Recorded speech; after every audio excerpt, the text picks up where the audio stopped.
நான் மைக்கேல்மா. இப்போ நான் தான் உன் டீமோட கோச்.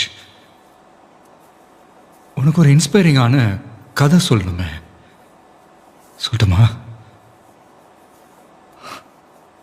ஒரு குழந்தை அவங்க அம்மா வயிற்றுல 3 மாசம் கருவா இருந்தப்போ குழந்தைக்கு வளர்ச்சி சரியில்லை.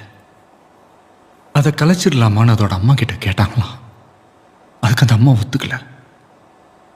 10 மாசம் முழுசா சுமந்து அந்த குழந்தைய பெற்றெடுத்தாங்களாம். எல்லா குழந்தையும் 2 வயசுலயே நடக்க ஆரம்பிச்சிடும். ஆனா 5 வயசுல தான் அந்த குழந்தை அடியை எடுத்து வச்சுதான். நடக்குமான்னு நினைச்ச அந்த குழந்தை 8 வயசுல ஃபுட்பால் ஆடிச்சான்.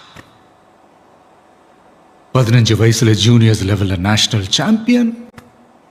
16 வயசுல அண்டர் 18. 18 வயசுல திரும்பவும் ஒரு மேஜர் ஆக்சிடென்ட். வாழ்க்கை பூரா ஸ்டிக்கோட தான் நடக்கணும்னு டாக்டர் சொல்லிட்டாங்களாம்.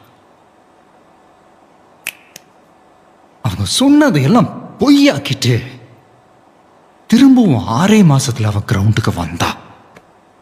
ஸ்டேட் டீம்ல செலக்ட் ஆனா. எது அவளோட பலவீனம்னு சொன்னாங்களோ அதையே அவ தன்னோட பலமா மாத்தினா. அவ வாழ்க்கையில அதிசயம் எதுவும் தானா நடக்கல, அவ நடத்தி காட்டினா. இப்ப அந்த பொண்ணுக்கு 21 வயசு. எப்பவும் போலவே இப்ப அவளுக்கு இன்னொரு சேலஞ்ச். யாருன்னு தெரியுதாமா? அனிதா, இப்ப நீ வெளியே வந்தா நீ தனி ஆள் கிடையாது, நீ ஒரு அடையாளம். நீ ஜெயிச்சா உன் நம்மனை மொட்டங்கி கிடைக்கிற அத்தனை பொண்ணுங்களும் ஜெயிச்ச மாதிரி வெளியே வா. இந்த உலகத்துக்கு நீ யாருன்னு இன்னொரு தடவை காட்டு. திறமைக்கும் தன்னம்பிக்கைக்கும் முகம் தேவையில்லை.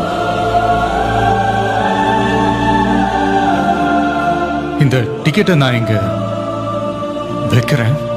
இன்னைக்கு ஈவினிங் 5 மணிக்கு உனக்காக வெயிட் பண்ணுவேன்.